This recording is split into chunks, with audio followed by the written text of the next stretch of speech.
वहां की जनता ने अपने किसी कारण से वहां की प्रधानमंत्री जो चुनी गई थी उसको भगा दिया। भगाने के बाद भारत ने उसको अपने यहां रख लिया।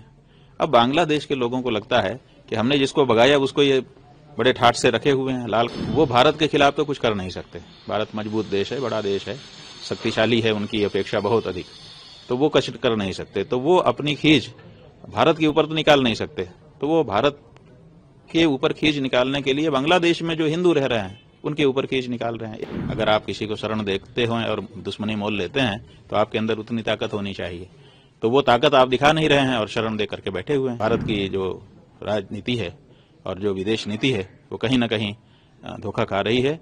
और इसका परिणाम क्या होगा? इसका परिणाम ये होगा कि बांग्लादेश की जनता में भारत के प्रति दुश्मनी की भावना धीरे धीरे फिर पनप जाएगी। बांग्लादेश की जो परिस्थिति बनी है वो इसलिए बनी है कि बांग्लादेश कभी पाकिस्तान था और उससे भी पहले भारत था। भारत ही का एक भूभाग धार्मिक कारणों से पाकिस्तान बन गया। बाद में पूर्वी पाकिस्तान और पश्चिमी पाकिस्तान के बीच पटा नहीं मामला, तो उन लोगों में कुछ बाधा आई, उसका लाभ भारत की सरकार ने उठाया और उसको स्वतंत्र देश घोषित करवा दिया। वो स्वतंत्र हो गए, बांग्लादेश उनका नाम हो गया। पाकिस्तान से, पूर्वी पाकिस्तान से बांग्लादेश में परिणत हो गए। अब बांग्लादेश के रूप में भारत के प्रति वो कृतज्ञ थे कि इन्होंने हमको स्वतंत्र पहचान दिलाने में मदद की है हमारी, इसलिए भारत के साथ उनका अच्छा संबंध था। अब भारत के साथ जो अच्छा संबंध देश की राजनीति का और देश के जनता का चला आ रहा था, अब उसमें अंतर आने लग गया। क्यों अंतर आया? क्योंकि वहां की जनता ने अपने किसी कारण से वहां के प्रधानमंत्री जो चुनी गई थी उसको भगा दिया। भगाने के बाद भारत ने उसको अपने यहां रख लिया। अब बांग्लादेश के लोगों को लगता है कि हमने जिसको भगाया उसको ये बड़े ठाठ से रखे हुए हैं, लाल कालीन बिछा करके उसको उतारते हैं, उसको साड़ी की खरीदी करवाते हैं और उसको अच्छी जगह पे रखते हैं, सुरक्षा करते हैं। तो उनको लग रहा है कि हमने जिसको भगाया उसको ये पनाह दे रहे हैं, उसको ये शरण दे रहे हैं, उसको ये सम्मान दे रहे हैं, उसका ये मदद कर रहे हैं। तो इससे उनके मन में भारत के प्रति दुर्भावना आ रही है, शत्रुबोध आ रहा है और वो भारत के खिलाफ तो कुछ कर नहीं सकते। भारत मजबूत देश है, बड़ा देश है, शक्तिशाली है, उनकी अपेक्षा बहुत अधिक, तो वो कुछ कर नहीं सकते। तो वो अपनी खींच भारत के ऊपर तो निकाल नहीं सकते। तो वो भारत के ऊपर खींच निकालने के लिए बांग्लादेश में जो हिंदू रह रहे हैं उनके ऊपर खींच निकाल रहे हैं, एक के बाद एक। पहले एक मारा गया, फिर दूसरा मारा गया, फिर तीसरा मारा गया, पत्रकार भी मारे जा रहे हैं जो हिंदू पत्रकार हैं। तो ऐसी परिस्थिति में भारत की सरकार को विचार करने की जरूरत नहीं है।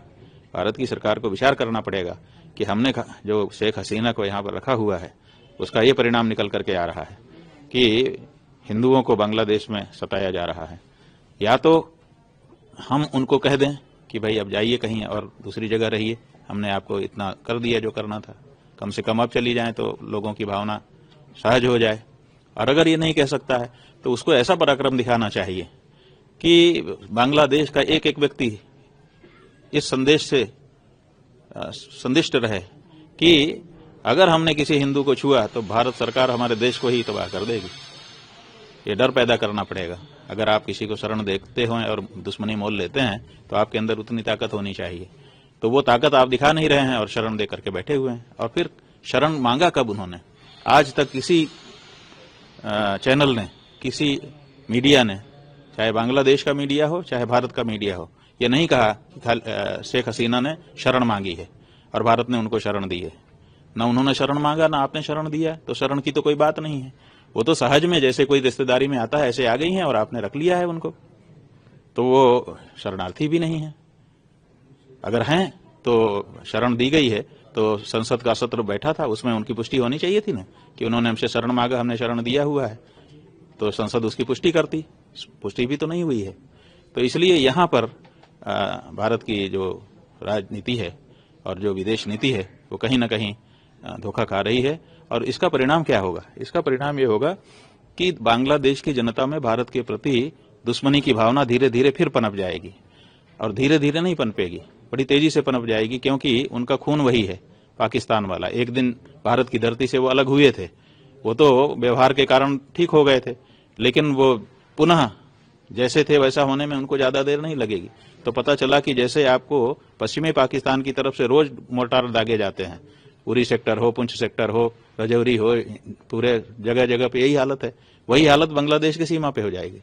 अभी आज की हालत यह है कि बांग्लादेश की सीमा पे कहीं कहीं बाढ़ तक नहीं है, लोग आराम से इधर उधर आ रहे हैं।